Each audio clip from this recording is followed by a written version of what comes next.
We already had a discussion over the much of the portion of chapter 5. We are left with the last lecture now. Straightforward, I am coming to section 5.3. Though already we had a discussion on chapter 5, section 5.3.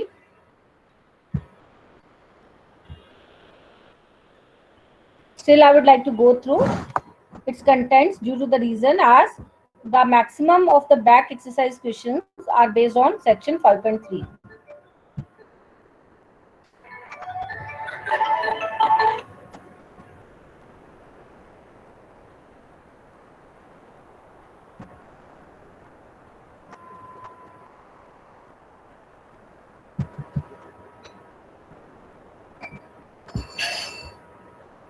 I already had told you that the instructions may be divided in three parts: memory reference instructions, register reference instructions, and input-output instructions. That all depends on the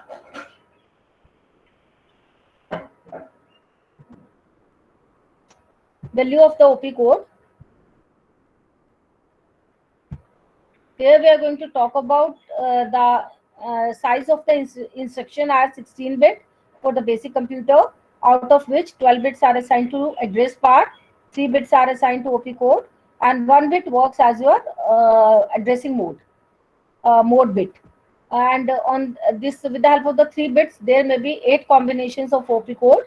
So far as the 7 combinations are concerned, that is, whenever the value of OP code is from 000 to 110, it comprises all categories of memory reference instructions.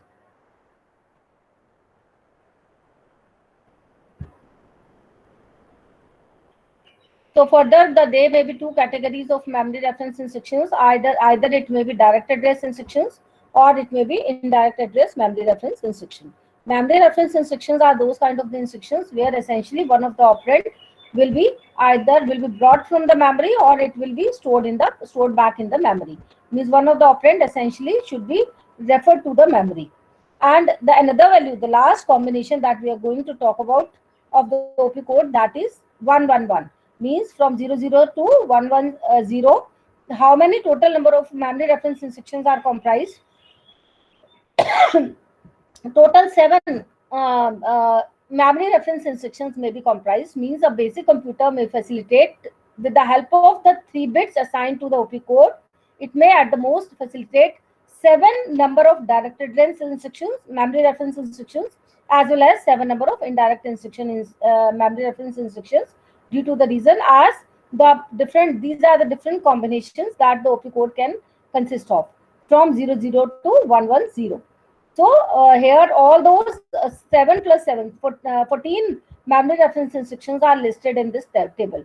1, 2, 3, 4, 5, 6, 7. So you may see that whenever value of I is equal to 0, so all these are 7 instructions. Instructions are same, but the same 7 set of memory reference instruction can work in the direct address mode as well as in the indirect address mode. So whenever these are the instructions supported by a basic computer. But if you want a system may support more number of instructions, in that case there is a need to increase the size of the instruction register, all the registers of the CPU, and there is a need to allocate more number of bits to the OP code. The number of bits allocated to the OP code will decide that how many number of instruction a system can at the most support. So with the help of this available configuration of the basic computer, once 3 bits are assigned to the OP code, so and it can have these many number of combinations from 00 to 110. In that case, it can only support 7 number of memory reference instructions, and these 7 instructions can work either in a direct address mode or these can work as a indirect address mode. Whenever the very first bit, that is termed as your mode bit, and its value is equal to 0, if it is 0, so all these 7 instructions will work in a direct address mode. And whenever value of I is equal to 1, it will act as an indirect address mode. Now, all these are the binary coded value. Though in this table it is given in the hexadecimal form, but I told you whenever an instruction is written, and it is what remains the process to execute that instruction, that though you give a execution command, you give a run command, either in C++ programming or in Python programming. But internally, how a program gets executed, initially, if you are assuming that it is there in the secondary memory, so it's brought from the secondary memory and it gets loaded into the main memory. So very first thing is that it gets loaded in the main memory, and moreover, prior to that, it is translated in terms of zeros and ones. So here a program is what? Program is nothing but a collection of a number of instructions. So all these are instructions, and every time we talk about, here in this chapter, we are going to talk about one instruction at a time, how that instruction gets executed, how it goes through the various phases of the instruction cycle, how it is to be stored internally in terms of the binary form, whether it is stored in the, it is accessed in the direct address mode, it is accessed in the indirect address mode. So this AND instruction, if you are going to talk about, though it is at the moment it is only the OP code. At the moment it is OP code, but whenever it is stored, whenever it is given in the form of an assembly language program, it is given, it internally will occupy 16 bits in case you are going to talk about basic computer. So these are the 16 bits.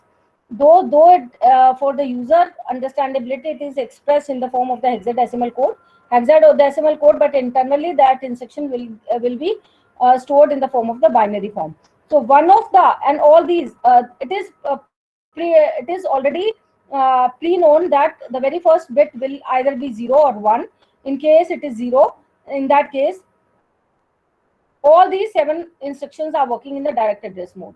So how these values have come up? Basically, I would like to explain these values. Each of the bit is expressed in the hexadecimal code. Each of the hexadecimal character corresponds to the 4 binary values. 4. So this X, all these are X are the don't care conditions. These are going to represent, means all these X can either occupy the value 0 or 1. So because it is not predetermined, it is not pre-estimated that actually what will be the value of all these addresses. These are the addresses, 12-bit address. I told you that how these 16 bits are basically divided in these 3 components. If you do talk about the 16 bits, out of these 16 bits, these 12 bits will comprise your address part, 3 bits will comprise your OP code, 1 bit will comprise your address mode. So these 12 bits, which is going to comprise your address part. So that means each of the 4 bits, there are the three groups of the 4 bits. That means there will be 4 axes. So 4 axes will represent your 12 bits. That will comprise your address part, and these, or that is why here the address is randomly assigned by the system. That's why, and it is not predetermined, and that's why these are represented by all axes, means don't care condition. Either it can occupy the value as 0 or it can occupy the value as 1. This is the only reason. And now how these values have come up: 0, 1, 2, 3, 4, 5, 6, and 8, 9, A, B, C, D, E, E. Those I would like to explain. Let me go to the PPT. Why I am going to explain all these concepts? I am explaining due to the reason as the few of the questions mentioned in the back exercise are based on this hexadecimal coded value of all these instructions.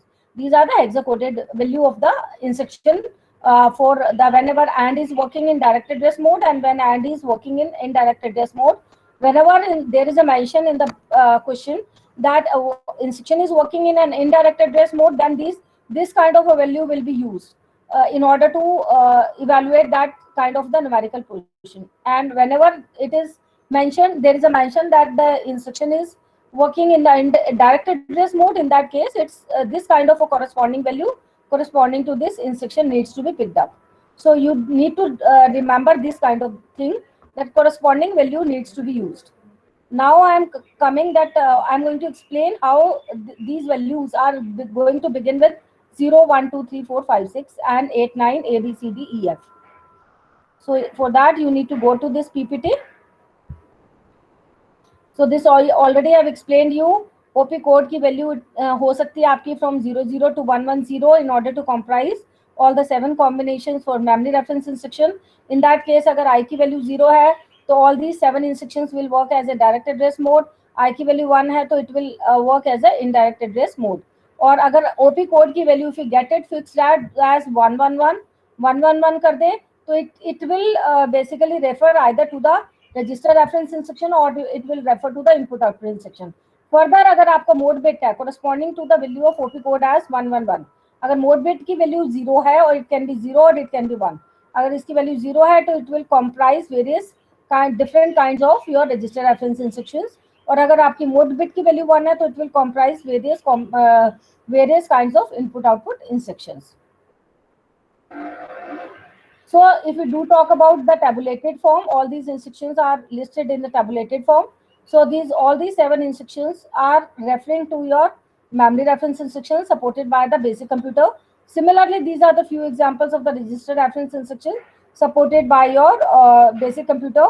And the downside, you do have a list of input output instructions again supported by the basic computer. First of all, I am going to explain memory reference instruction.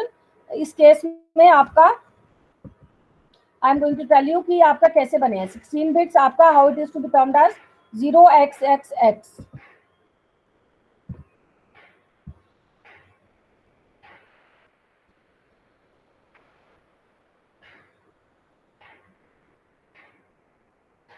See, we do have this table with us, right? If you do talk about the very first value, उस case में 0 triple x. How it is going to work? I told you that each of the symbol is in the hexadecimal form, and one character in the hexadecimal form correspond to the four bits. 4 bits. So this x further will represent the 4 bits, but we are not aware of which kind of those bits are there. So that means again those further can be represented by x x x x. मतलब ये वाला जो x है ये आपका इसका size आपका 4 bit है, लेकिन ये वाला जो each of the x है इसका each of the साइज का 1 बिट है, तो 1 बिट का x है, ये 1 बिट का x हो गया, 1 बिट का x हो गया, 1 बिट का, and so on. So that means in 3x के corresponding these each of the x basically is going to represent hexadecimal character. Each of the x corresponds to these 4 x's. ये binary form में है, its value can either be 0 और 1. Similarly its value can either be 0 और 1. Similarly its value can either be 0 और 1. So that way.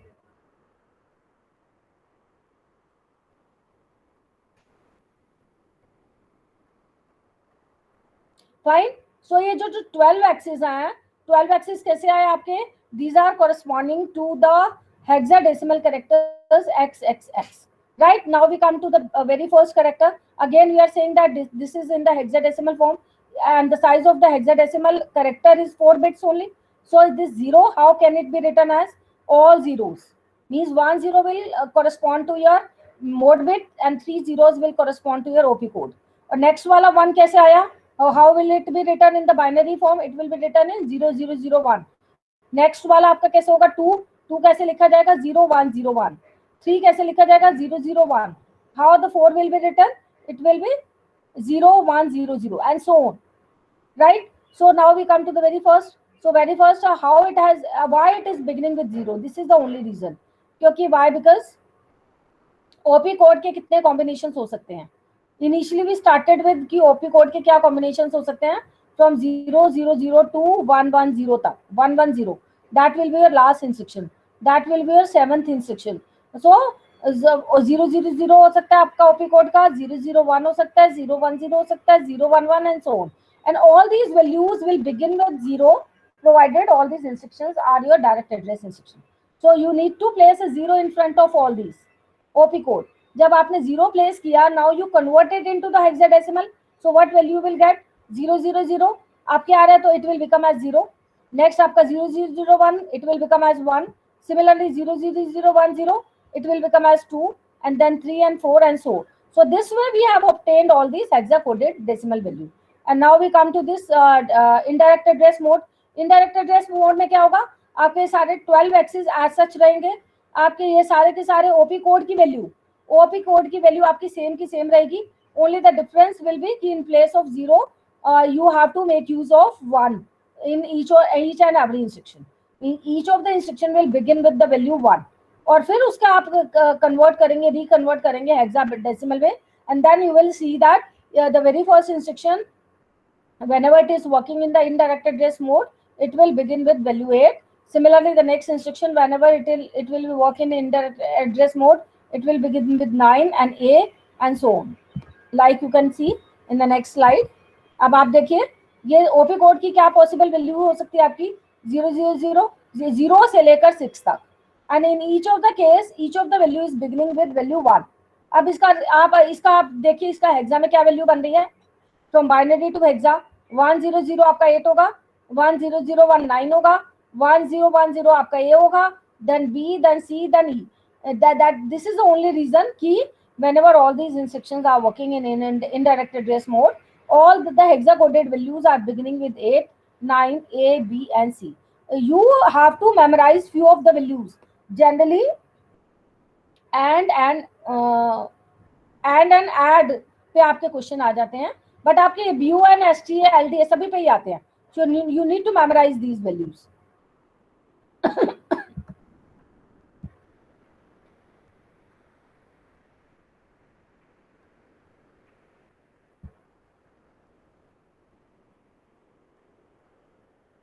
Right? Now I switch back to the e-copy of a book. So we already had a discussion over all these hexacoded value of memory reference instruction. इनका meaning क्या है एक बार देख लेते हैं. How the AND works. AND basically does the ANDing of two operand. One operand is being stored in the memory, another operand is being taken from accumulator register. How the AND works. I think we need to go to PPT only for the better explanation. So this is the consolidated list of all your memory reference instructions. And what AND will do, and basically will do the ANDing of two operands. One operand will be stored in memory. How that memory operand will be represented, how that basically notation will be used. It will be M of AR, means from some locations, from some of the address, data will be picked up from the memory. Another operand will be taken from accumulator register, and operator will be applied over these two operand. Ultimately result will be stored back to accumulator register. So that way it will work, and this is called as a micro instruction corresponding to the instruction. These are called as a machine instruction, on mentioned on left hand side, and on right hand side these are called as your memory reference, the micro instructions, the smaller instructions which are required to get this machine instruction executed. Let me first of all explain it from the e copy of the book. ये आपका क्या and आपका क्या करता है, and memory word to AC, means आपका एक operand accumulator register से लिया जाएगा, another operand will be taken from memory, जिसे हम डिनोट करेंगे एम ऑफ ए आर से. अल्टीमेटली एंड ऑपरेशन उस पर अप्लाई होगा. ऐड कैसे वर्क करता है, again in a similar manner कि एडिशन ऑफ टू नंबर को ये परफॉर्म करेगा. One operand will be taken from accumulator register, another operand will be taken from memory, and then add will apply. Load to AC, load to AC क्या करता है कि ये memory से उठाएगा data, and it will load that data into the accumulator register. So load memory word to AC. Store to AC क्या करेगा, ये इसका वाइस वर्सा ऑफ एलडी है. ये एक्यूमुलेटर रजिस्टर से उठाएगा and it will store the content into the memory. So that way it will work. And then BUN क्या करता है, branch unconditionally. Branch unconditionally, unconditionally it jumps to some specific location. जो location आपकी program counter में mention होगी, जो भी address आपका प्रोग्राम काउंटर में होगा, it will jump to that. It is similar to the go to statement in C++ language. Branch and save return address.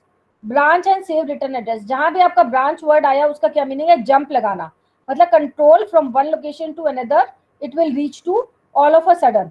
Branch unconditionally में without meeting any condition, unconditionally just like as go to statement, it will jump to a specific location. And branch and save return में address में क्या करेगा, it will branch to a specific location.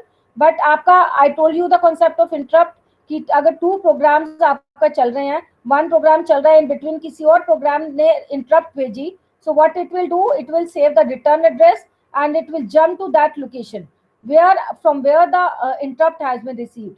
तो वो दूसरे वाले programme पे jump लगाएगा और एग्जीक्यूट करके पहले वाले एड्रेस को रिटर्न करेगा, so that it should be able to execute the previous program. I have to entertain one call. I am holding for 1 second only.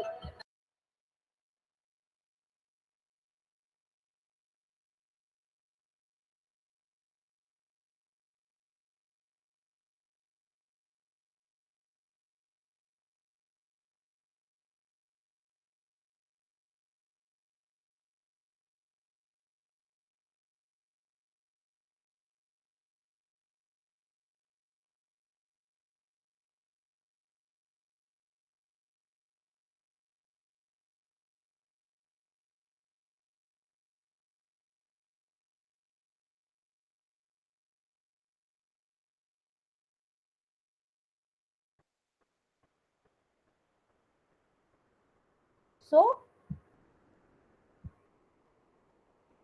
and then the last one is ISZ. All these are equally important, and definitely one or two questions rather comes from these all these instructions. Based on these instructions, you have to specify its corresponding sequence of micro instructions. ISZ in ISZ is what?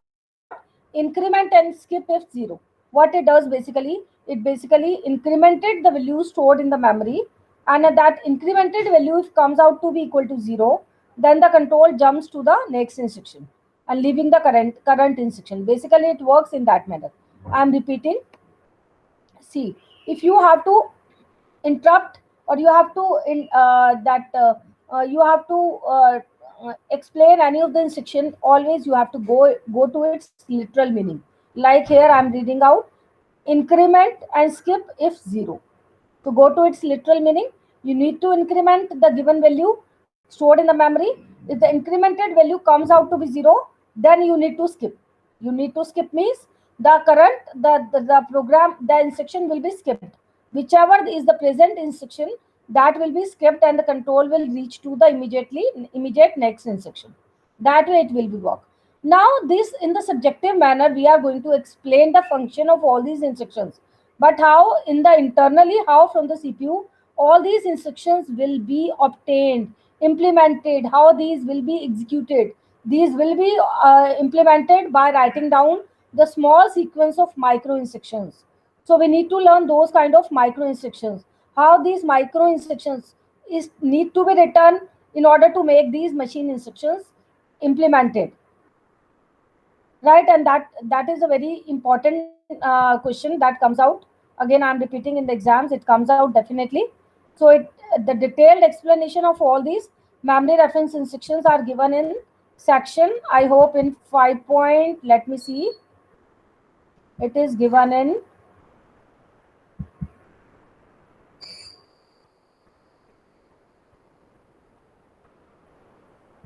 section 5.6. Now we come to this table. All these are the symbolic description.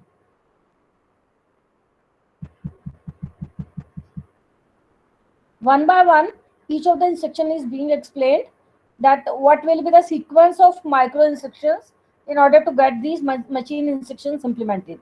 So first of all is the and के लिए अच्छा, these are the basically notations, you can say that operation decoder. These are the notations given to the operation decoder. Each of the decoder notation will refer to the OP code. Earlier in the previous class I told you that here, in order to draw the control unit diagram of a CPU, here we had implemented a decoder. आपके 3 bits में यहाँ एक decoder लगा था, जो that is with the help of the 3 bits OP code में how many number of combinations can be generated with the help of the 3 bits. 2 raised to power 3 means 8 number of combinations it is going to generate. So each of these decoder is going to represent the value of the OP code. OP code is that specific instruction.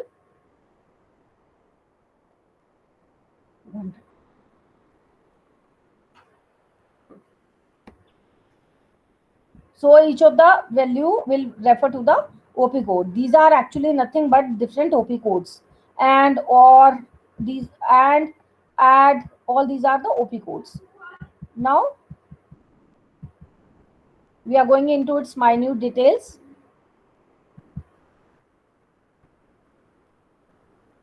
We come to this table. How this table, basically what is the explanation of this table?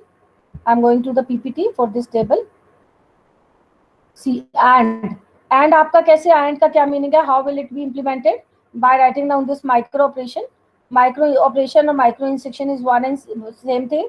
And आपका क्या करेगा, and will be applied to the two operands, because these are the memory reference instruction. So each it is mandatory in each of the instruction कि आपका one of the operand should be there in the memory. आप देखोगे, आप minutely observe करो, हर instruction में जो है A1 operand आपका essentially is picked up from the memory. That is why these are called as the memory reference instruction, because in order to implement these, in order to execute these instructions, there is a need to refer to the memory at least once.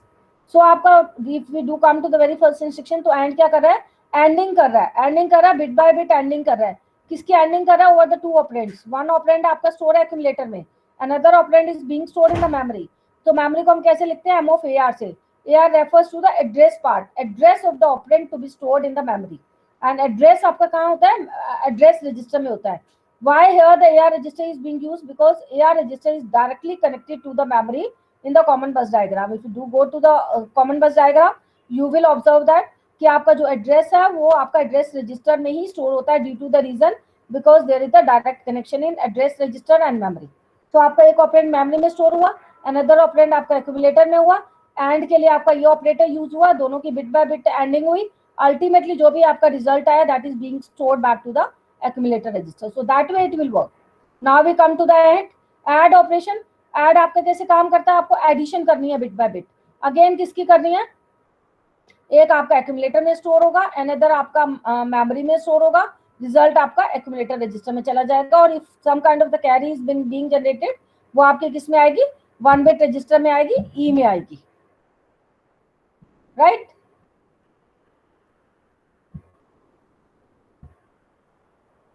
Next है load to AC. Load to AC कैसे काम करेगा, I told you. Load to AC go to its literal meaning कि जो भी data memory से उठाया जाएगा उसे एसी में लोड किया जाएगा. सो सिंबॉलिकली कैसे लिखेंगे, मेमोरी से डेटा आएगा और एक्यूमुलेटर में जाएगा. Store from AC is the vice versa of load to AC. मतलब मेमोरी से एक्यूमुलेटर से उठाया, मेमोरी में डाला. लोड में क्या किया था, मेमोरी से उठाया, एक्यूमुलेटर में डाला. और स्टोर फ्रॉम एसी से उठाया, मेमोरी में डाला. और ब्रांच अनकंडीशनली कैसे काम करता है, ब्रांच अनकंडीशनली जो भी प्रोग्राम काउंटर के अंदर एड्रेस डाला जाएगा, control directly will go to that instruction. क्योंकि program counter always consist of the address of the instruction which is going to be executed. Program counter always refers to the generally to the very first address of the very first instruction. अब हम चाहते हैं कि sequentially हमारा program run हो रहा है, in between 2-4 instruction को छोड़ के लास्ट वाली पे हमारा जंप करा दें, या सेकेंड लास्ट या थर्ड लास्ट पे जंप करा दें. तो जिसपे भी जंप कराना है उसका एड्रेस हम प्रोग्राम काउंटर में डालेंगे, तो control will start, CPU will start executing that kind of the instruction. और उसे हम कहेंगे branch unconditionally, because none of the condition is given here. Directly we are going to place the address in the program counter to which we want our control to reach to. That is why it is called as branch unconditionally. Next क्या है, branch and save return address. Branch का मतलब jump लगवाना है. Jump लगवाने से पहले आपका रिटर्न एड्रेस को सेव करना है, जहां पे कंट्रोल लोड किया आएगा और बचे हुए प्रोग्राम को एग्जीक्यूट करेगा. So branch and save return address कैसे करेगा, ब्रांच मतलब branch and save return address.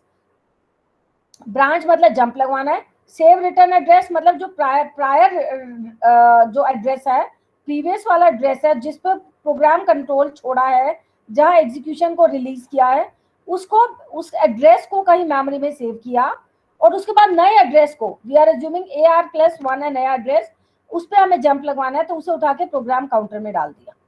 तो ये हो गया जंपिंग का काम. किससे हो रहा है, इस स्टेटमेंट से हो रहा है. और सेव एड्रेस का काम इस स्टेटमेंट से हो रहा है. So branch and save return address मतलब ब्रांच मतलब हम जंप लगवा रहे हैं, जंप लगवाने से पहले एड्रेस को सेव कर रहे हैं मेमोरी में. तो ये branch and save return address meet कर रहा है by writing down these 2 micro instructions. Next आपका क्या है, ISZ, increment and skip if 0. I told you go to its literal meaning. Increment करना है, किसे इंक्रीमेंट करना है, जो मेमोरी में हमारा रिसेंट वैल्यू पड़ी हुई है उसे इंक्रीमेंट करो. इंक्रीमेंटेड वैल्यू फिर से मेमोरी में डालो. अगर incremented value it comes out to be 0, तो जंप लगवा दो. जंप लगवाओ मतलब पीसी के ऊपर जो हमारा कंट्रोल था उसे छोड़कर नेक्स्ट वाली स्टेटमेंट पे कंट्रोल आ जाए. तो इसका मतलब नेक्स्ट वाली स्टेटमेंट का एड्रेस उठा के पीसी में डाल दो, और नेक्स्ट वाली का एड्रेस क्या होगा, PC+1. So increment and skip 0 means increment करो, इंक्रीमेंटेड वैल्यू को मेमोरी में डालो. अगर incremented value comes out to be 0, तो जंप करवा दो. जंप करवाया कैसे, तो पीसी को PC+1 कर दो, मींस नेक्स्ट पे कंट्रोल आ जाए. So that way it needs to be executed. अब आपका एग्जाम में किस टाइप का क्वेश्चन आता है, आपका आता है what are the corresponding micro instructions are needed in order to get these instructions implemented. अब ये होगा एंड के लिए सीक्वेंस ऑफ माइक्रो इंस्ट्रक्शन लिख के दिखाओ. अब डायरेक्ट में वन वे में तो हमने ये लिख दी, yes this is nothing but the micro instruction. लेकिन हमें लिखनी है कॉमन बस डायग्राम के कंटेक्स्ट में, क्या वो फिजिबल है सिंगल क्लॉक साइकिल में इसे एग्जीक्यूट करना फिजिबल है कि नहीं है। हमें अगर उसकी sequence of micro instructions required है in order to get this micro instruction executed, तो हमें sequence of small micro instruction लिखनी है। अब देखो, आप पहले वाला का ही उठा के देख लेते हैं। एंड के केस में विल गो, ये आपका क्या एंड के केस में आपका क्या है, देखो एंड के केस में आपका डायरेक्ट पहले ऐड को कर लेते हैं। एडिशन किस किस में हो सकती है आपकी, एज पर the common bus diagram. Addition हो सकती है आपका one of the operand DR में होना चाहिए, अनदर ऑपरेंड एक्यूमुलेटर में होना चाहिए, वन ऑपरेंड डीआर या इनपुट रजिस्टर में होने चाहिए। क्यों? क्योंकि आपका एडर लॉजिक सर्किट है। एक ऑपरेंड अगर एडिशन होनी है तो एक ऑपरेंड डीआर से जाएगा, एक ऑपरेंड एक्यूमुलेटर से जाएगा, दोनों की एडिशन होगी और रिजल्ट एक्यूमुलेटर में जाएगा। दैट मीन्स कि हम जो इसे अचीव कर रहे हैं AC of M of A R, इसका मतलब ये सिंगल क्लॉक साइकिल में फिजिबल नहीं है। In order to make it feasible, उसके लिए क्या प्रोविजन रहेगी कि पहले एम ऑफ ए आर की वैल्यू डी आर में डाली जाएगी, फिर ए सी और डी आर की एंडिंग या और एडिंग एडिशन की जाएगी, then result will go back to accumulator register. So these are the detailed explanation of AND to AC or add to AC. Both will work in a similar manner. तो अगर इसको execute कराना है तो required micro instructions क्या क्या होंगे? पहले एम ऑफ ए आर को उठा के डी आर में डाला जाएगा, फिर उसके बाद दोनों की एंडिंग या एडिशन होगी, एंड देन सीक्वेंस काउंटर आपका 0 होगा। 0 क्यों होगा? So that next timing sequence आपकी जनरेट हो पाए T0, T1, T2, T3। अगर इसे टाइमिंग सिग्नल से लें तो टाइमिंग सिग्नल भी आपको मेंशन करने हैं दैट वे। ऐड पे आ जाते हैं। एडिशन का आप देखिए इन ए सिमिलर मैनर, इसमें ये एंड का है, आप इसमें टाइमिंग सिग्नल आप बुक में से कर लेते हैं, इसमें मिसिंग है एंड टू एसी। इसकी सीक्वेंस ऑफ माइक्रो इंस्ट्रक्शन क्या होगी? पहले एम ऑफ ए आर की वैल्यू डी आर में डाली जाएगी, फिर दोनों की एंडिंग होगी। और इसे हमने किस डिकोडर से डिनोट किया था? एंड को डी नॉट से कहा था, डी नॉट। और किसी भी इंस्ट्रक्शन को एग्जीक्यूट होना है तो it will have to go through the instruction cycle. Very first step क्या होता है? फेचिंग एन इंस्ट्रक्शन, फिर क्या होता है आपका डिकोडिंग द इंस्ट्रक्शन, फिर क्या होता है executing the instruction, bringing the operand and then execute the instruction. तो पहले हमारा टाइमिंग सिग्नल क्या रहेगा? T0, T1 पे आपका क्या होता था? फेचिंग होती थी, और T2 पे क्या होता था? आपका डिकोडिंग होती थी। तो T3, T4, T3 पे आपका डिसीजन मेकिंग होती थी। किस टाइप की इंस्ट्रक्शन है? तो T4, T5 आप इसे टाइमिंग सिग्नल दे सकते हैं कि T4 पे डेटा ट्रांसफर होगा DR में, T5 पे होगा आपका एंडिंग की जाएगी। That's why here it is written D0, T4, D0, T5। This way only you have to mention.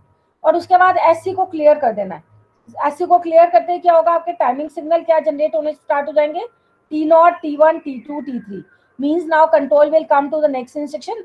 Next instruction के लिए फेचिंग होगी, फिर से डिकोडिंग होगी, फिर से डिसीजन मेकिंग होगी, फिर T4, T5 में एग्जीक्यूशन होगा। So now we come to the add to AC। Add to AC में भी सिमिलरली सेम होगा, सिर्फ in place of and operator add operator will be used. अब देखो उसमें एंड ऑपरेटर यूज हुआ था, तो इसमें क्या हो जाएगा? ऐड ऑपरेटर होगा, और इसमें कैरी बिट जो जाएगा आपका 1 बिट फ्लिप फ्लॉप में ट्रांसफर हो जाएगी इन अ सिमिलर मैनर। तो ऐड टू AC कैसे लिखना है आपका? इसमें डी नॉट की बजाय D1 यूज होगा, because it is a next decoder value of the next decoder. And during the T4 timing signal क्या होगा? एम ऑफ ए आर की वैल्यू को DR में डाला जाएगा, फिर प्लस ऑपरेटर लगा और रिजल्ट आपका AC में चला गया, और कोई कैरी आई तो वो E में चला गया, और SC विल बिकम एज 0। 0 आते नेक्स्ट टाइमिंग सिग्नल क्या हो जाएगा? T0, T1, T2, T3 and so on. Now we come to the load to AC। ऐसे ही आपको सारी इंस्ट्रक्शंस की माइक्रो इंस्ट्रक्शन करनी है। If you go back to the previous year question papers, you will find that 2 or 3 questions definitely come from this proportion। Memory reference में से भी आते हैं, आपके रजिस्टर रेफरेंस में से भी आते हैं।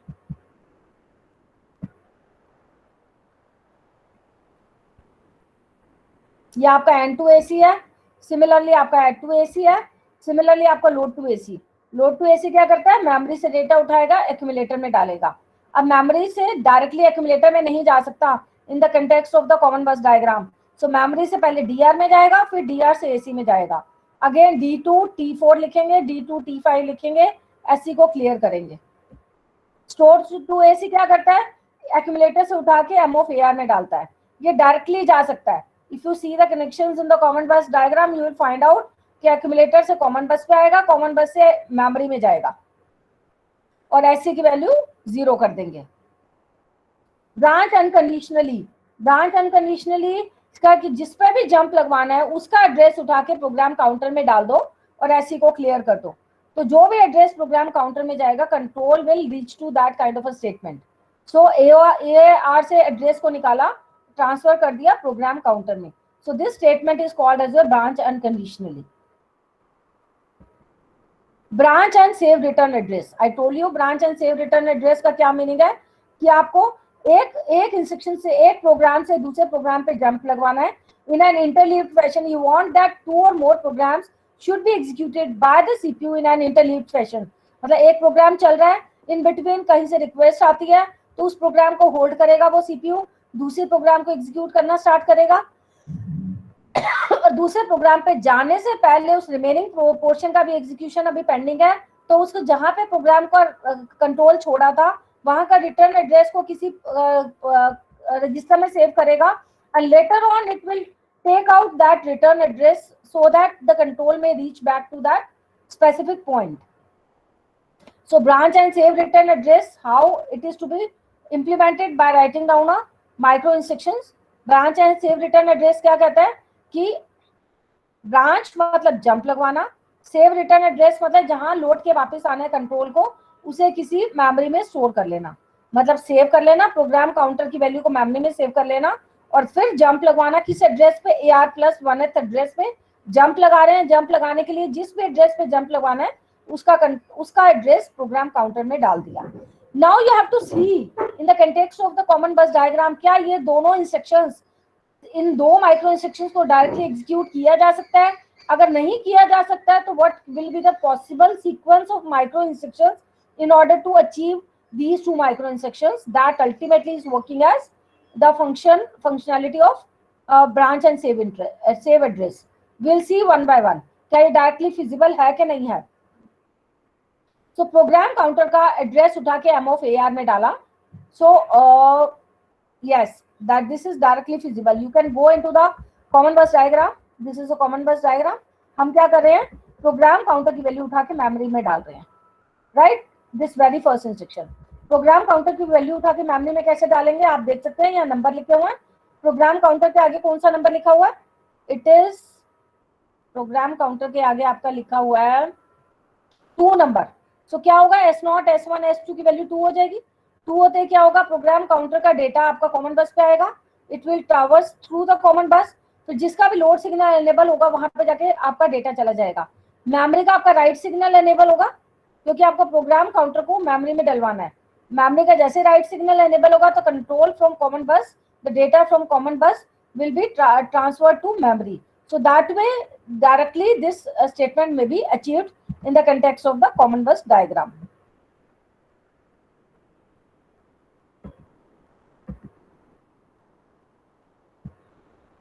जो डायरेक्टली अचीव कर सकते हैं आप डायरेक्टली लिख देंगे।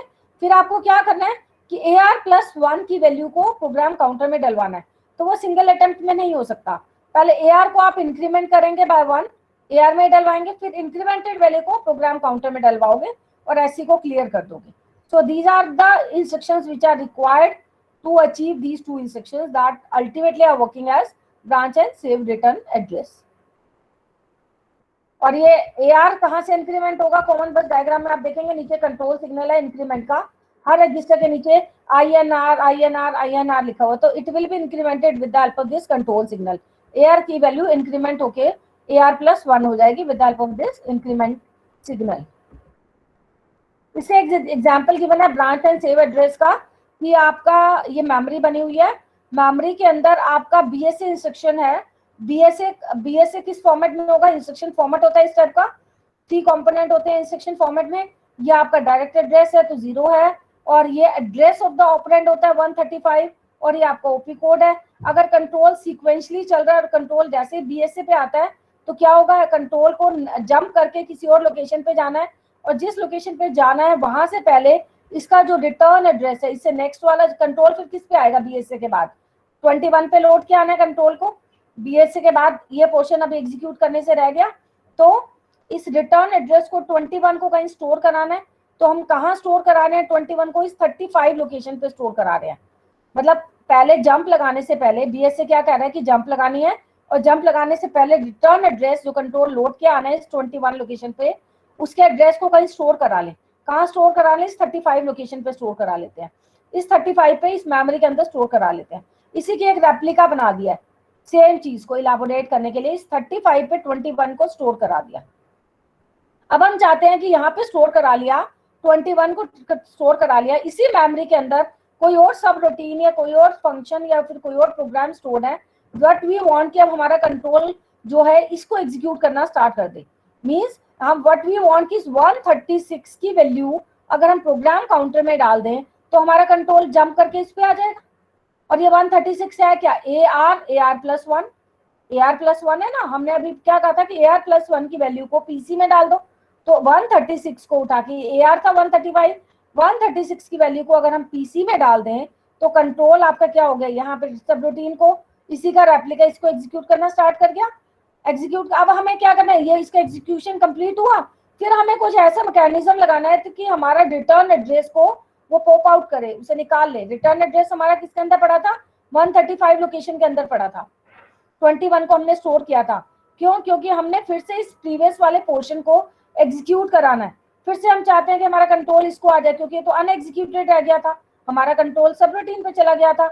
अब कंट्रोल को वापस पहुंचाना है। कंट्रोल को वापस पहुंचाने के लिए हमें यहाँ पहुंचाना होगा कंट्रोल, क्योंकि हमारा रिटर्न एड्रेस 21 135 लोकेशन पे है। तो हमने यहाँ ब्रांच अनकंडीशनली एक इक्वेशन लगा दी, इंस्ट्रक्शन लगा दी, उसमें 135 कर दिया। ब्रांच अनकंडीशनली 135 मतलब इस 135 लोकेशन पे कंट्रोल जाएगा, यहां से पॉप आउट करेगा 21 को। पॉप आउट करते ही फिर से वो PC में डाल देगा। जो PC में गया 21 तो फिर से कंट्रोल इस पे आ जाएगा और इसे सीक्वेंशियली एग्जीक्यूट करेगा। So that way with the help of the BSA in an interleaved fashion, आपकी BSA एंड BON दोनों मिलके, दोनों की हेल्प से क्या हो रहा है? इन एन इंटरलीव्ड फैशन आपका more than one instruction, more than one program gets executed in an interleaved fashion. तो क्या हुआ? BSA से again I am repeating, BSA में आपको 135 मिला, 135 में जंप लगवाना है। जंप लगवाने से पहले हम क्या चाहते हैं? जंप 136 पे लगवाना है AR+1 पे, बट हम चाह रहे हैं उससे पहले AR लोकेशन पर 135 लोकेशन पे रिटर्न एड्रेस को स्टोर कर लें। रिटर्न एड्रेस आपका 21 है, यहाँ स्टोर कर लिया, जंप 136 पे लगवा लिया, इस सब रूटीन को एग्जीक्यूट किया। अब हम चाहते हैं इस रिटर्न एड्रेस को पॉप आउट करें। पॉप आउट के लिए हम चाहते हैं 135 पे वापस कंट्रोल जाए, तो यहाँ ब्रांच अनकंडीशनली किया, यहाँ पे जाके 21 मिलेगा, इस 21 को निकाला तो फिर से आपका क्या है? एग्जीक्यूट करना शुरू कर देगा वहीं से जहां पे आपका जहां से आपका पेंडिंग पोर्शन था प्रीवियस वाले प्रोग्राम का। So that way it gets executed. Now we come to the last instruction of memory reference instruction. It is again extremely very important. Increment and skip if zero. I told you increment and skip if zero कैसे काम करता है कि present वाली जो memory की value है, memory एक वर्ड की वैल्यू है, उसे इंक्रीमेंट करना है। Incremented value comes out to be zero, तो PC को इंक्रीमेंट कर देना बाय 1 सो दैट कि जो प्रेजेंट वाला था वो आपका स्किप हो जाए और कंट्रोल PC+1 पे चला जाए। अब ये देखना है क्या इन the context of common bus diagram ये सारी की सारी इंस्ट्रक्शन एग्जीक्यूट हो सकती हैं कि नहीं हो सकती। अगर आप देखेंगे तो M of AR को ये इसको एग्जीक्यूट करने के लिए, इंक्रीमेंट करने के लिए आप क्या करेंगे? पहले M of AR की वैल्यू को DR में डालेंगे, फिर DR+1 को DR में डालेंगे। अब ये इंक्रीमेंट हुई, क्योंकि इंक्रीमेंट वाला कंट्रोल सिग्नल मेमोरी पे नहीं है लेकिन DR पे लगा हुआ है। कॉमन बस डायग्राम में देखेंगे, that is the only reason. M of AR को DR में डाला, फिर DR को इंक्रीमेंट किया, इंक्रीमेंटेड वैल्यू को DR में डाला। If incremented value comes out to be zero, अब चेक करो कि DR की वैल्यू जो incremented value if it comes out to be zero तो क्या करना है? स्किप कराना है, मतलब PC को PC+1 कर देना है। बट प्रायर टू दैट हम चाह रहे हैं जो इंक्रीमेंटेड वैल्यू आई उसे M of AR में वापस भी उसकी एक कॉपी डाल दें। क्यों डाल दें? एज पर द गिवन इन्फॉर्मेशन, क्योंकि हमें M of AR में इधर लिखा हुआ है कि M of AR में इंक्रीमेंटेड वैल्यू डलवानी है। Again I am repeating, M of AR को पहले DR में डाला, फिर उसे इंक्रीमेंट किया और incremented value if it comes out to be zero तो PC को इंक्रीमेंट बाय 1 कर दिया। प्रायर टू दैट DR की एक वैल्यू M of AR में भी डलवाई। So all these instructions, micro instructions are extremely very important. and these are required in order to get increment and skip 0 instruction to be executed. अब इस पर based आपके back exercise के question है, will solve those questions and as well as आपके register reference instructions भी कुछ हैं, those are again very important. Let me go to the list of register reference instruction, then we'll come to the back exercise. ये आपकी है, ये table भी आप डेफिनेटली कर लेना, it is extremely very important, क्योंकि आपके अब ओपन बुक एग्जाम है. ओपन बुक एग्जाम में यहाँ तक का कहीं ना कहीं उठा लिया जाता है, because you will take the help from book, you will take the help from Google. So इस टाइप की कॉम्प्लिकेटेड इंस्ट्रक्शंस को जनरली उठाया जाता है, नहीं तो पहले ऑफलाइन एग्जाम में कहीं कहीं इनको छोड़ दिया जाता था. बट बी केयरफुल कि आपको ये डिटेल में करना है.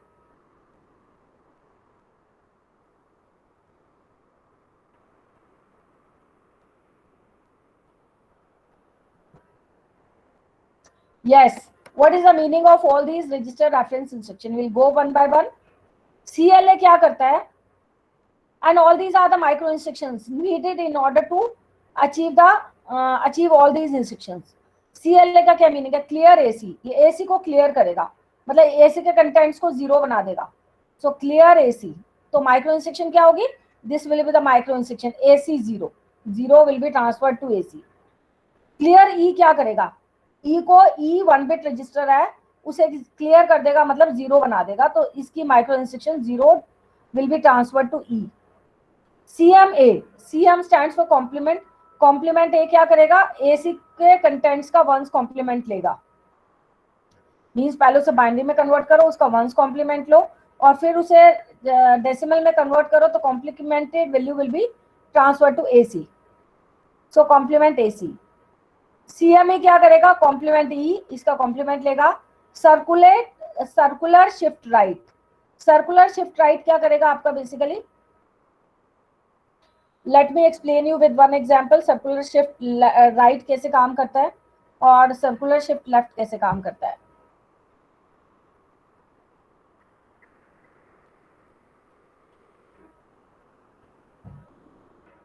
yes, let me make use of the whiteboard in order to explain this.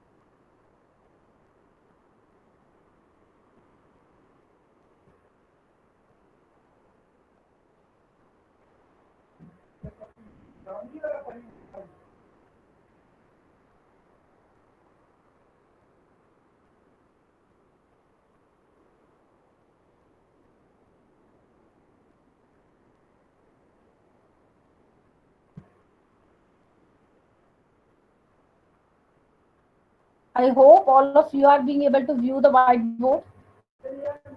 Yes, ma'am. Okay. Now I am going to explain you how the circular shift left and circular shift right works at the register level. Ankit, this whiteboard is shared with you only or with all? The others also please respond. All of you can view the whiteboard? Okay. Yes, ma'am. Okay. So I'm going to talk about that how the circular shift left and circular shift right works. So it's a 16-bit register, right?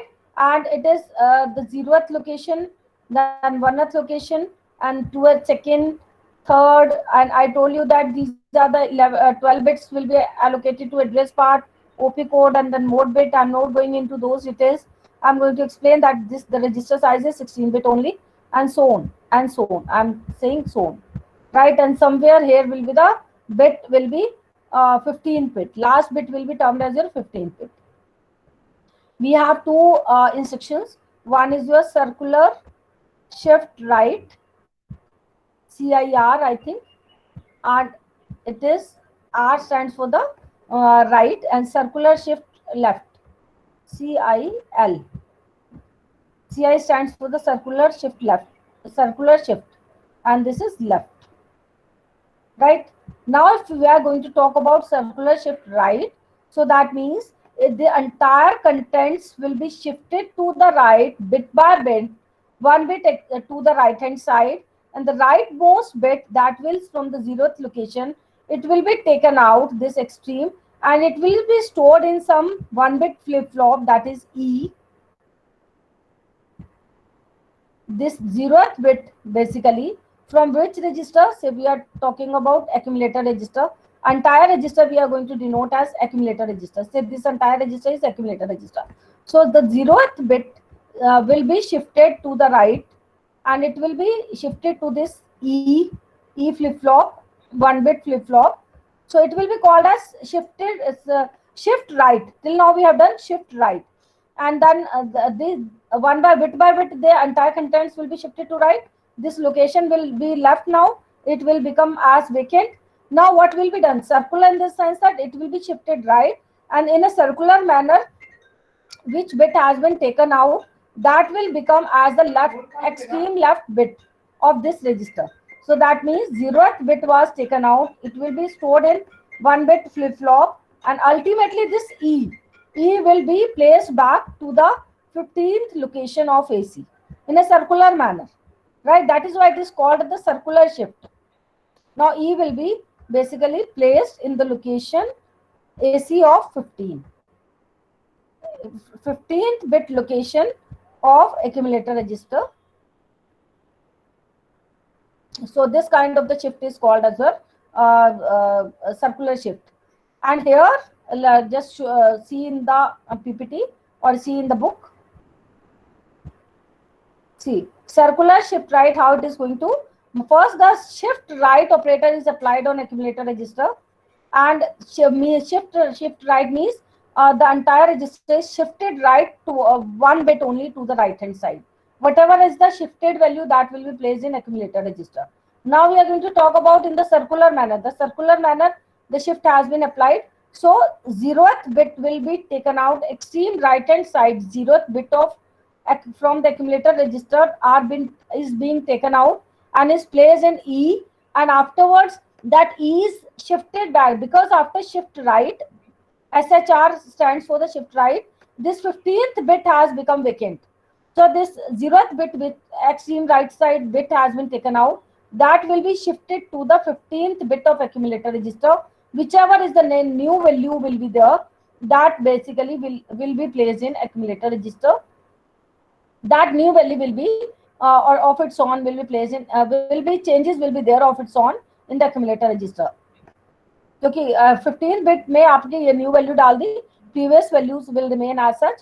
So that is with the help of these micro instructions, it is better represented the functionality of circular shift right. In a similar manner, in the circular shift left, what has to be done? The circular shift left operator is applied, and the entire contents are shifted to the left, and then extreme left side bit, basically that is 15 bit, will be taken out, and that will be transferred to E, that is one bit flip flop or register. And then this ultimately E will be, because as and when it will be shifted extremely right hand side bit by bit, then 0th position will remain vacant, will become as vacant. Then afterwards this E will be transferred to AC of 0th location.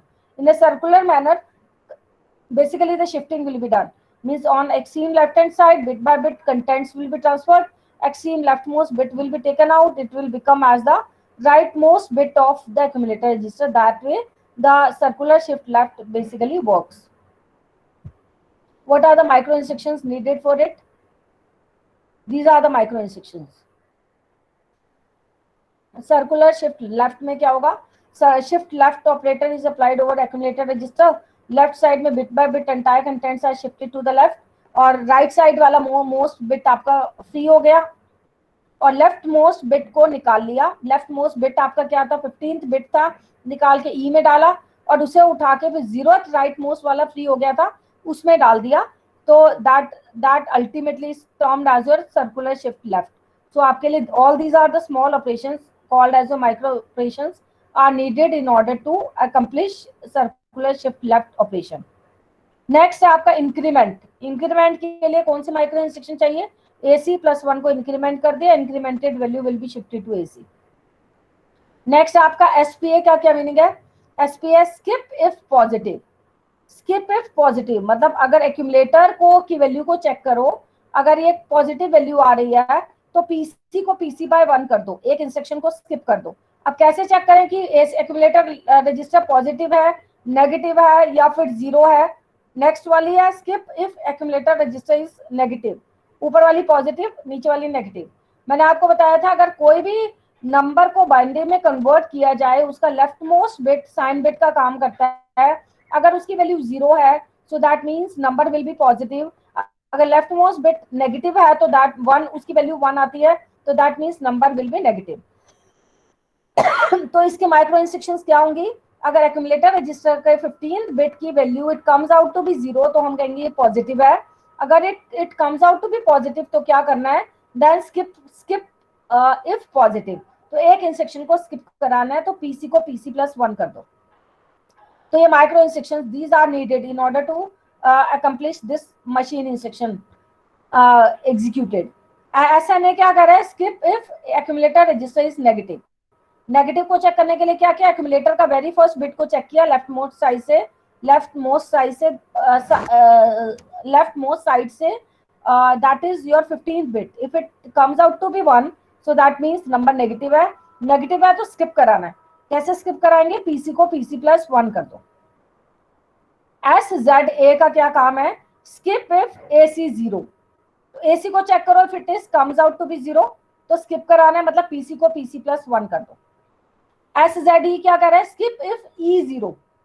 E की value अगर it comes out to be zero तो PC को skip कराना है bye 1 से, तो PC+1 कर दो. हॉल्ट क्या करेगा? अगर S की वैल्यू जीरो हो रहा है, स्टार्ट स्टॉप फ्लिप फ्लॉप, तो सिस्टम हॉल्ट हो जाएगा. आपको मैंने एक ओपन बुक एग्जाम शेयर किया है इस टाइप का. देखो अगर S की वैल्यू एक जगह पे जीरो हो रही है, उसमें आप माइक्रो इंस्ट्रक्शंस देखोगे तो उसका पूछा हुआ है इसका मीनिंग क्या है, तो उसका उस क्वेश्चन को जो इस टाइम ओपन बुक एग्जाम आया उसे सॉल्व करना. Now you will be able to solve that question paper. उसमें कुछ डाउट आता है तो you can discuss with me. तो उसमें लिखा हुआ है कि S = 0 गिवन है. इसका क्या मीनिंग है? इसका मीनिंग है you will have to write down कि it is a start stop flip flop, कि अगर ये जीरो बनता है तो the computer will be halted, the program execution will be halted. Right. तो ये आपका रजिस्टर रेफरेंस इंस्ट्रक्शन की एक्सप्लेनेशन है. सिमिलरली आपकी कहीं नीचे इनपुट आउटपुट की होगी, उस पर भी नजर मार लेना. टेबल अगर आपको मिलती ये रही, इनपुट आउटपुट की भी कहीं ना कहीं टेबल है. इन इंस्ट्रक्शंस को भी कर लेना, क्योंकि एग्जाम में, ओपन बुक एग्जाम में आप देखोगे कि इसमें से भी एक आधा क्वेश्चन आया हुआ है. तो SC की वैल्यू जीरो का क्या मीनिंग है? SC क्लियर हो गया. और इनपुट का क्या मतलब है? इनपुट आपका इनपुट रजिस्टर की कैपेसिटी क्या होती है? 8 बिट होती है कैरेक्टर्स. आउटपुट रजिस्टर भी 8 बिट होते हैं. तो अगर इनपुट इंस्ट्रक्शन करानी है तो इनपुट रजिस्टर से डेटा आपका क्या है? एक्यूमुलेटर इनपुट कराना है. इनपुट रजिस्टर से एक्यूमुलेटर में जाएगा. किस लोकेशन में जाएगा? सिर्फ 0 to 7 वाली लोकेशन में. नहीं तो एक्यूमुलेटर का साइज आपका 16 बिट है, क्योंकि 8 बिट में ही जाना है, इसलिए आपको मेंशन करना पड़ेगा 0 to 7 में ही ट्रांसफर हुआ. और ये दो फ्लैग्स होते हैं, इनपुट फ्लैग, आउटपुट फ्लैग. अगर ये इनपुट फ्लैग की वैल्यू जीरो होती है तो then only the data will gets transferred from input register to accumulator register. Similarly output data अगर जाना है, आउटपुट कैरेक्टर जाना है तो एक्यूमुलेटर से आउटपुट रजिस्टर में जाएगा, फिर फर्दर प्रिंटर में जाएगा या मॉनिटर पे आएगा. तो अगर FGO ये फ्लैग बिट है, आउटपुट फ्लैग बिट है, अगर इसकी वैल्यू जीरो होती है तो एक्यूमुलेटर के 8 बिट से उठा के डेटा आउटपुट रजिस्टर में जाएगा. Skip on input flag. Skip if input flag का क्या मीनिंग है? कि अगर आपका क्या है, आपको मैंने इंटरप्ट साइकिल के रजिस्टर में के साइकिल में आपको इन दोनों की मीनिंग बताया था कि आपकी अगर इंटरप्ट एनेबल हो रही है, इंटरप्ट मतलब इनपुट डिवाइस या आउटपुट डिवाइस ने इंटरप्ट भेजा है, तो इस इंटरप्ट एनेबल की वैल्यू 1 हो जाएगी, अदरवाइज इसकी वैल्यू 0 हो जाएगी. ये देखो इंटरप्ट एनेबल ऑन है तो इसका इंटरप्ट एनेबल सिग्नल 1 हो जाएगा. अगर इंटरप्ट एनेबल ऑफ है तो इसकी वैल्यू 1 हो जाएगी. फर्दर इंटरप्ट आपकी इनपुट डिवाइस से आई या आउटपुट डिवाइस से आई? अगर इनपुट डिवाइस से आई तो FGI की वैल्यू 1 हो जाएगी और आपका क्या होगा, PC की वैल्यू को इंक्रीमेंट कर देंगे, उसे स्किप कर देंगे, जो प्रेजेंट वाला चल रहा है एग्जीक्यूशन, दूसरे पे चला जाएगा एग्जीक्यूशन। अगर वो आउटपुट डिवाइस से आई तो FGO की वैल्यू 1 होगी, तो प्रेजेंट वाले को स्किप करके कंट्रोल नेक्स्ट वाले पे चला जाएगा। तो इसका मीनिंग ये है। So that's all about the entire chapter. Now I am coming to the back exercise. पूरा चैप्टर आपका कवर अप हो चुका है। हमने ऑलरेडी डिस्कस कर लिए थे till question number 8. We already had a discussion in the previous classes. Now directly we come to the question number 5.9 and directly I am coming to its solution as well. I am opening its solution. इसके बाद भी आप लोगों को कहीं भी किसी भी क्वेश्चन में डाउट आता है तो we can conduct a class. Anytime you can bring any kind of the doubt. But prior to that, please do inform me कि मैम इसमें डाउट है, so accordingly we can conduct a class. Now 5.9.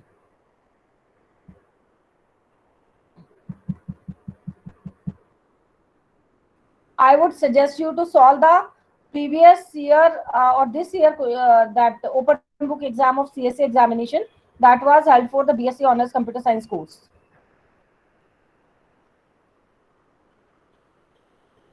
Now we are going to solve question number 5.9. Yes. Statement क्या है आपकी?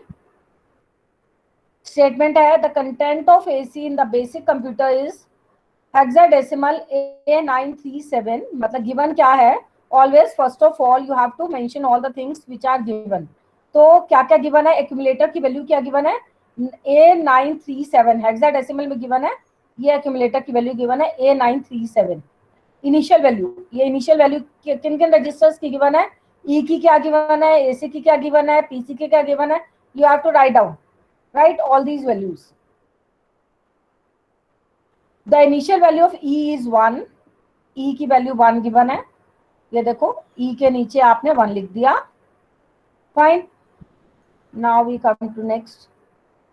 Determine the contents of AC, E, PC, AR, IR in hexadecimal after the execution of CLA instruction. आपको clear AC instruction को चलाना है, provided ये दो value आपकी ऑलरेडी गिवन है. Repeat 11 more times starting from each of the registered reference instructions. The initial value of PC is hexadecimal. PC की भी वैल्यू 0 to 1 गिवन है. पीसी की गिवन है, एसी की गिवन है, ई की गिवन है, और क्या क्या नेक्स्ट CLA इंस्ट्रक्शन बतानी है. अगर एग्जीक्यूट होगी तो इन सब की नेक्स्ट वैल्यू क्या हो जाएंगी. CLA का क्या फंक्शन होता है कि क्लियर एसी को क्लियर कर देगा. एसी को क्लियर करेगा, इसका मतलब बाकियों पे कोई इंपैक्ट नहीं आएगा, सिर्फ एसी के कंटेंट्स जो प्रीवियसली थे वो सारे के सारे जीरोज हो जाएंगे. ई की वैल्यू सेम रहेगी.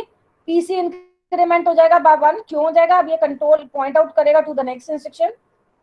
अब बताना AR की वैल्यू क्या होगी और IR की वैल्यू क्या होगी. अब ये देखना पड़ेगा कि उस टेबुलर फॉर्म में जो गिवन थी इंस्ट्रक्शंस, उसमें CLA की हेक्सा कोडेड वैल्यू क्या थी, वहां से वो वैल्यू उठा के IR में लिखनी पड़ेगी. अगर IR में लिख दी तो इसके 12 bits will comprise the address part. 7800 वहां से उठाया गया, तो इसके 12 पार्ट्स बेसिकली 12 बिट्स बेसिकली 800 जो 12 बिट्स है, 4 bits 4 bits 4 bits will comprise your address part. So once you get to know this value, automatically you know कि इसकी 12 bits will comprise the part of your address. तो यहाँ से उठा के आपने 800 यहाँ लिख दिया.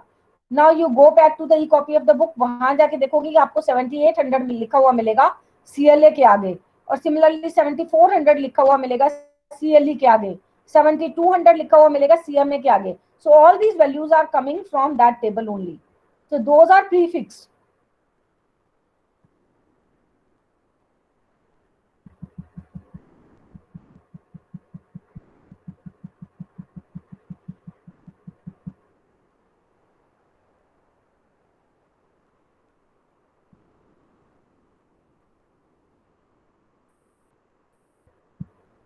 ये देखिए CMA क्लियर एसी के आगे 7800 है, CLA के आगे 7400 है, CMA के आगे 7200 है.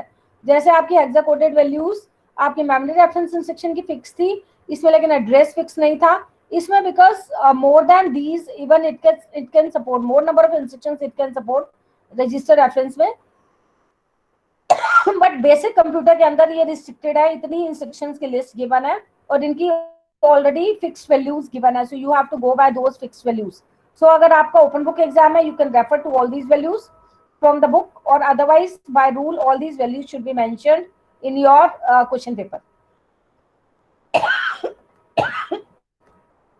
सो यहां से वैल्यू को उठाया, इसका 800 part basically will comprise your address part. So next वो क्या कह रहा है, फर्स्ट हो गई हमारी instruction. Next what is it is going to tell mention,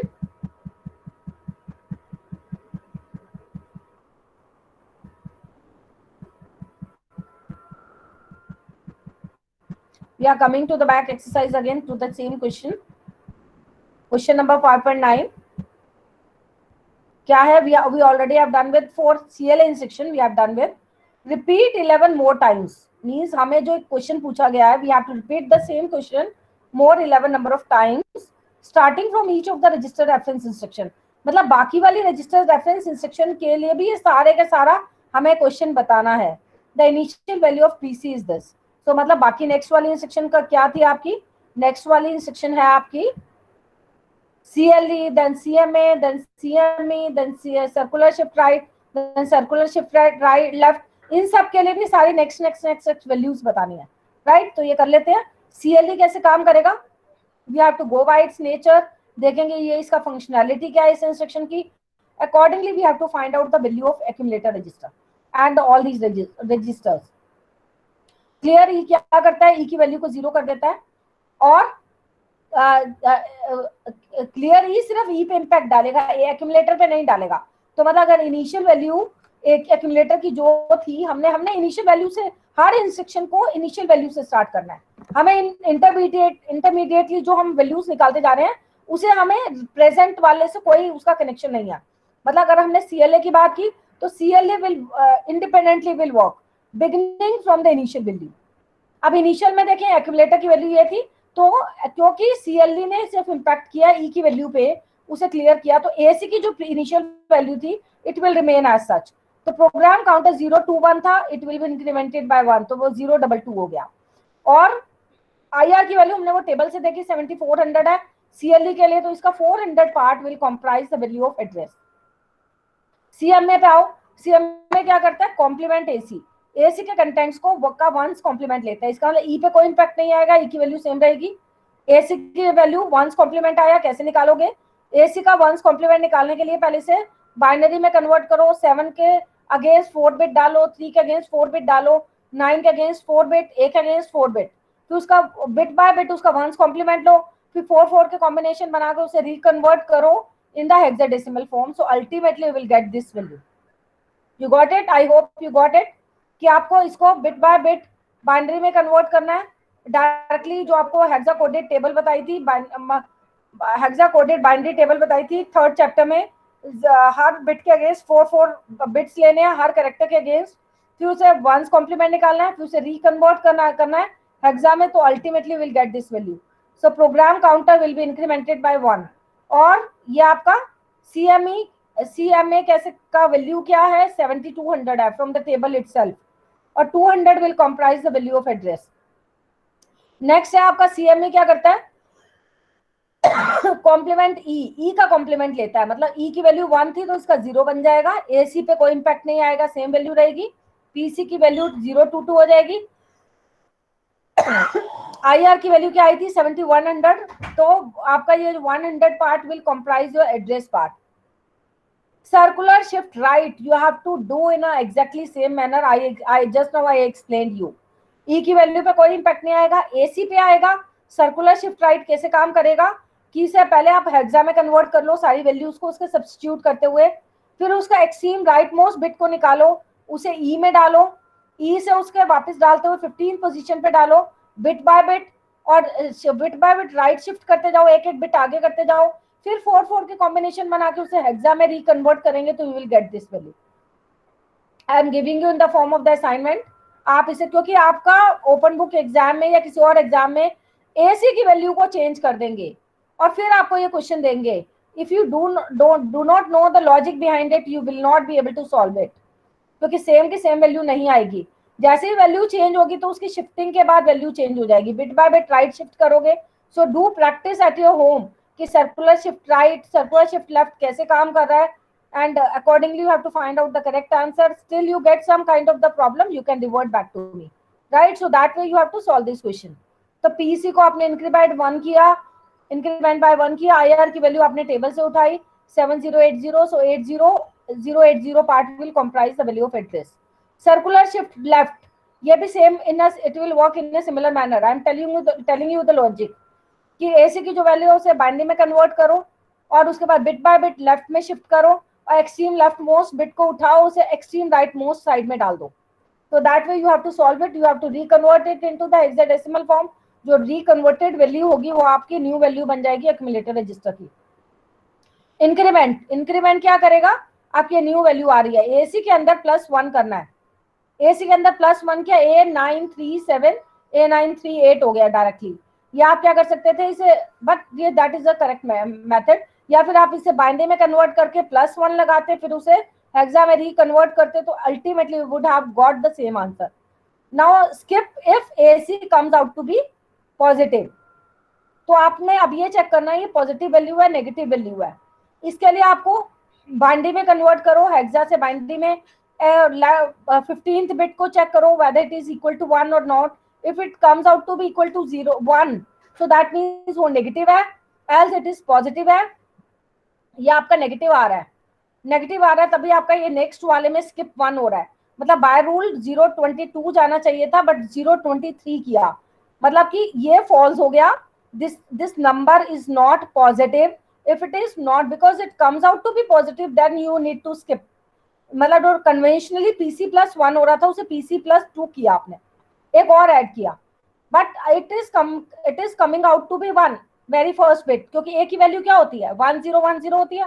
so that means very first bit left most bit आपका 1 आ रहा है, that means it is indicating this number is negative in binary, negative है तो then that means you need to skip if AC comes out to be negative. Now it is coming out to be negative but it is not coming out to be positive, so that means यहाँ skip नहीं हुआ, ये आपका conventional manner में increment हुआ, but here unconventional manner में एक और increment हो गया जो present control होना चाहिए तो उसे skip कर गया, right? So इन दोनों में से एक false होगा एक true होगा, जिसमें false होगा उसमें skip कर गया। ये क्या है, skip if AC comes out to be 0। 0 तो है नहीं है तो दिख ही रहा है इसमें मैग्नीट्यूड है एसी के अंदर, अगर ये 0 नहीं है तो ये स्किप नहीं करेगा। स्किप नहीं करेगा इसका मतलब कन्वेंशनल मैनर में पीसी जो इंक्रीमेंट होना चाहिए था वो इंक्रीमेंट हुआ, बट समटाइम्स एसी की वैल्यू को 0 दे देते, 0 देते तो फिर वो स्किप करता, स्किप करके पीसी की वैल्यू 23 हो जाती। सिमिलरली आपको ये वैल्यूज रखनी है, skip if E comes out to be 0। अब 0 तो है नहीं 1 है, इसी की वैल्यू दिख रहा है आपका, तो इसका मतलब स्किप नहीं करेगा, स्किप नहीं करेगा, पीसी की वैल्यू आपकी 22 रहेगी, 23 नहीं हुई। हॉल्ट, हॉल्ट कब करता है आपका, बेसिकली हॉल्ट से आपका कहीं कोई इंपैक्ट नहीं आया at the moment. Now we come to the question number 5.10। 5.10 आपका क्या कह रहा है question, an instruction at address 021 in the basic computer has I is equal to 0 and operation code of AND instruction। अब आपको देखो AND instruction आपका operate हो रहा है और आपका 021 पे आपका I is equal to 0 मतलब डायरेक्ट एड्रेस मोड में काम कर रहा है और एड्रेस पार्ट आपका क्या है 083।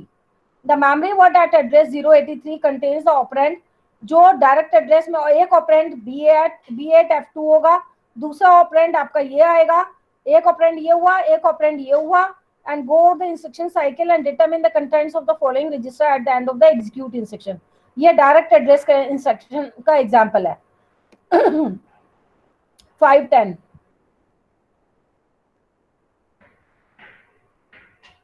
5.10 क्या कर रहा है, पीसी की वैल्यू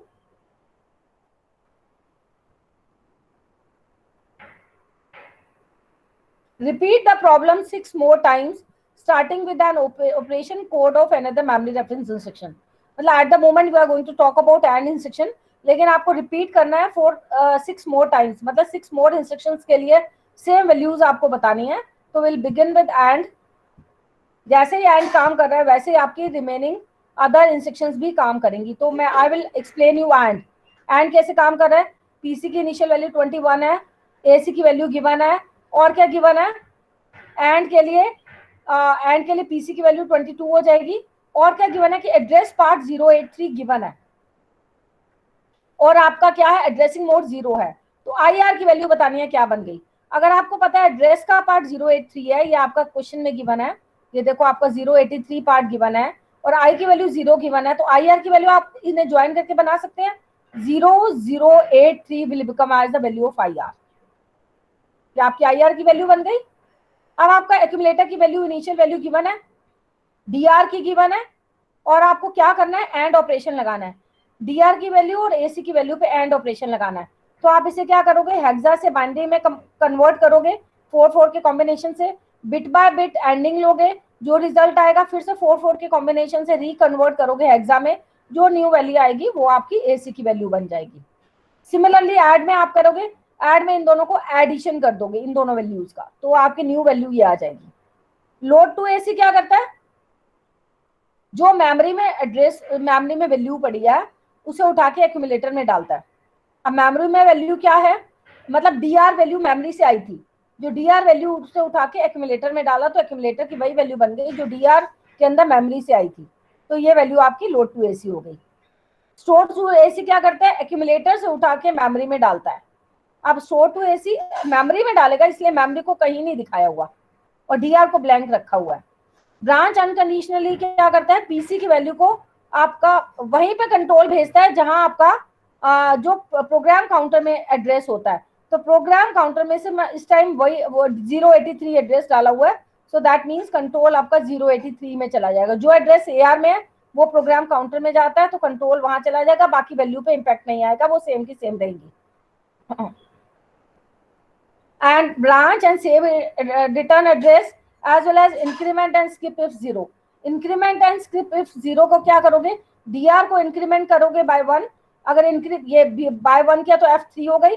अगर incremented value comes out to be 0 then you need to skip, लेकिन ये कम्स आउट टू बी 0 नहीं है, यहाँ पे नॉन जीरो वैल्यू है, इसका मतलब 022 रहेगा, 0 अदरवाइज 2-3 हो जाता। बीएसए को एज पर द नेचर ऑफ बीएसए, इसे भी आप समझ लेना कैसे सॉल्व करना है माइक्रो इंस्ट्रक्शंस को सामने रख के। Now we come to the question number 11। Show the contents in hexadecimal registers of the basic computer when ISZ indirect instruction is fetched. अब हम here we are going to talk about the indirect address.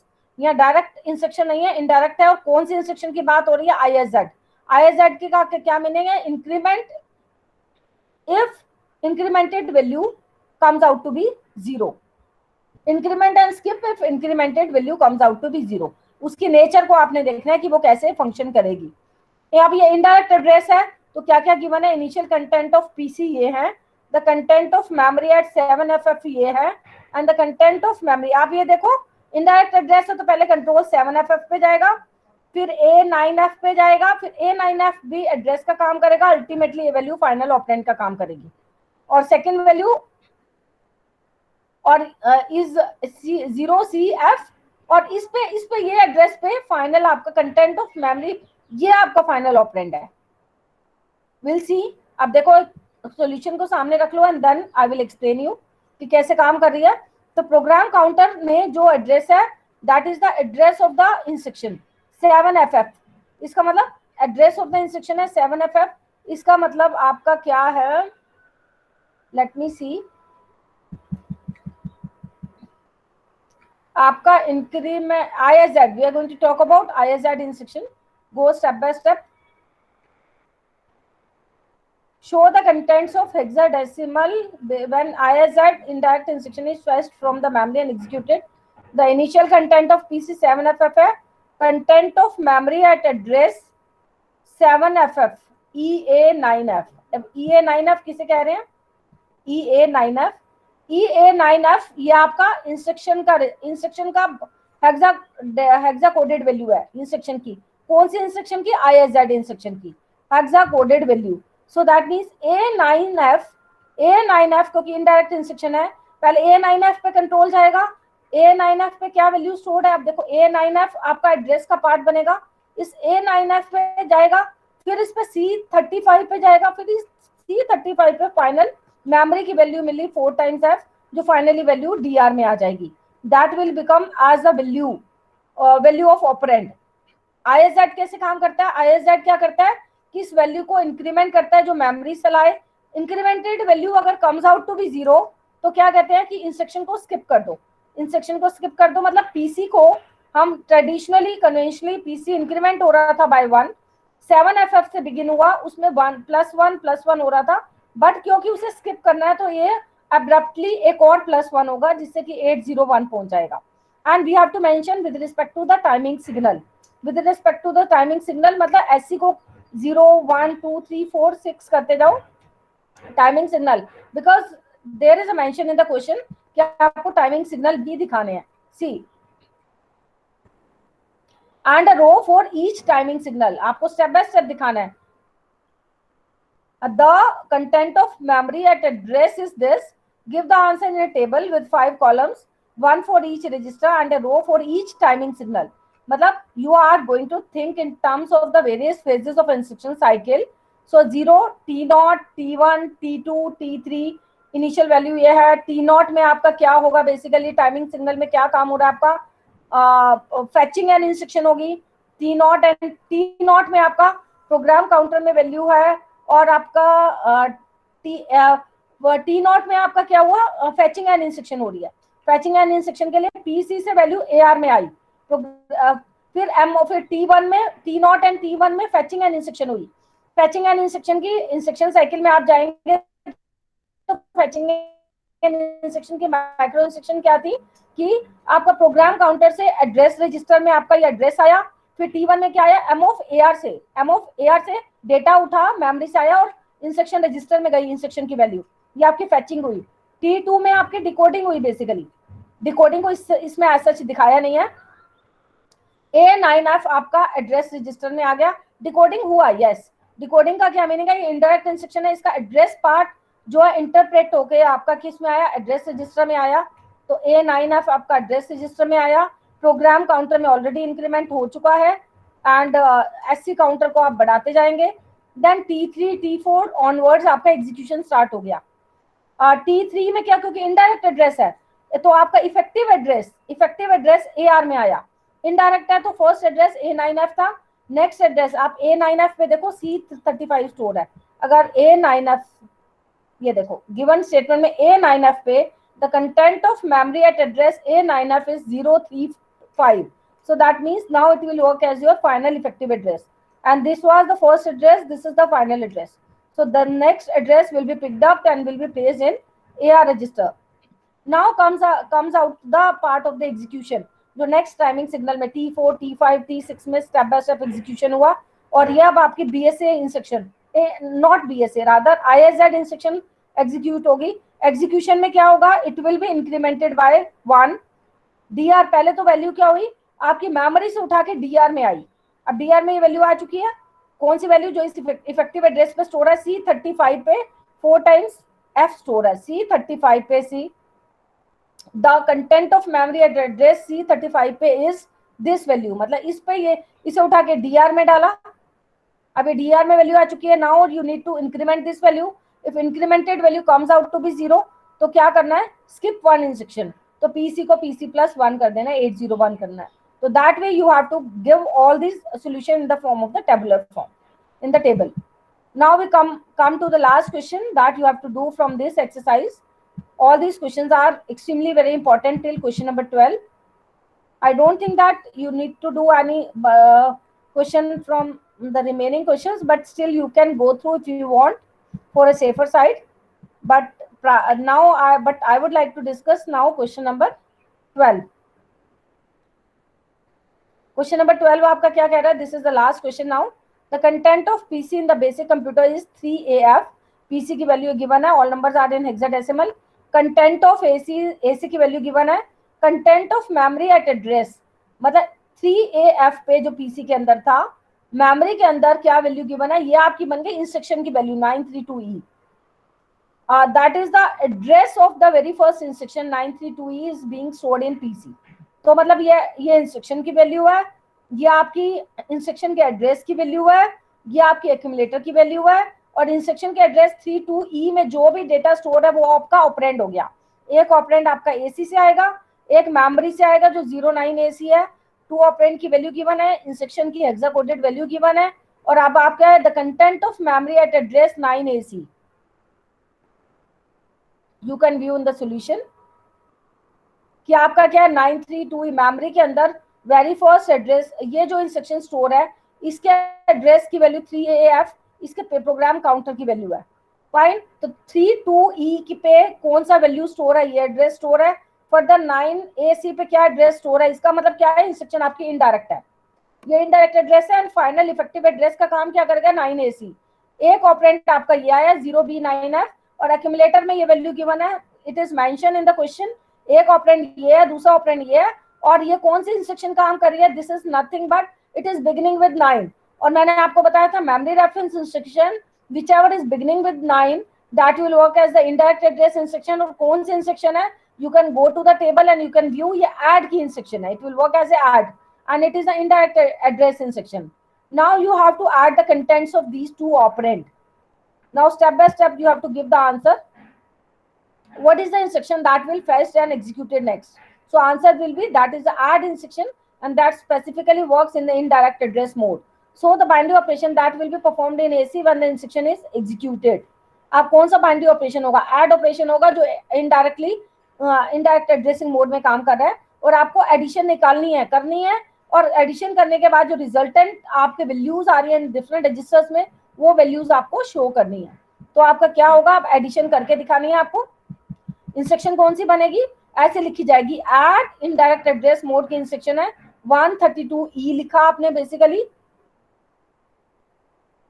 ये 132 आपका वो है, this is I means indirect, this is I not 1, I32E, so that means indirect address instruction है. Let me see, add 32, this is one only. एक minute, let me see, add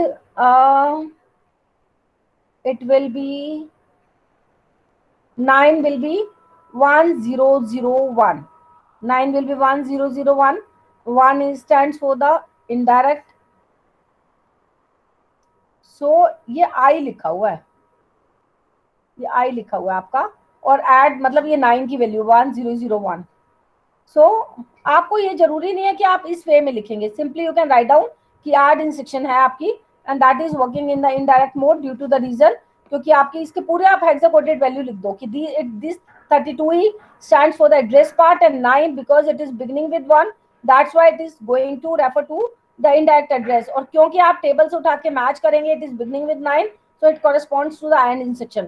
फिर दोनों की addition करेंगे, एडिशन के बाद आपका ये रिजल्ट आ रहा है.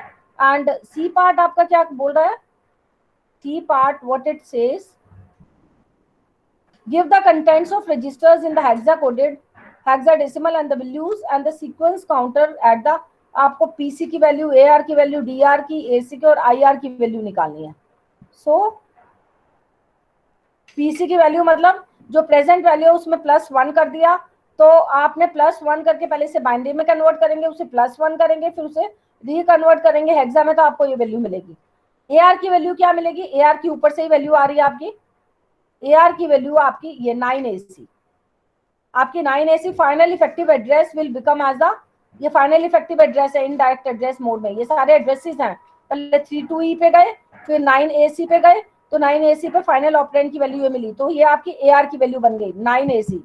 और क्या है आपका DR की वैल्यू क्या हुई, DR की वैल्यू जो फाइनल आपका फाइनल वैल्यू आई वो DR की वैल्यू है 8B9F, ये आपकी DR की वैल्यू हुई. AC की वैल्यू क्या है 7EC3, और जब आपका फिर से एडिशन हो गया, ये प्रीवियस वैल्यू थी AC की, जब एडिशन होगी जो न्यू वैल्यू आई 0862, वो आपकी AC की वैल्यू बनी.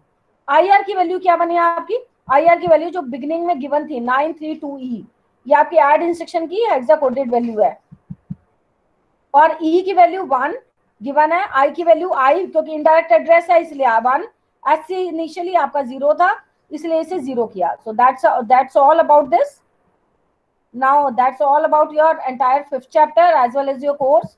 If you do have any doubt, you can ask any time. Accordingly, I will fix a class and I will discuss all your doubts.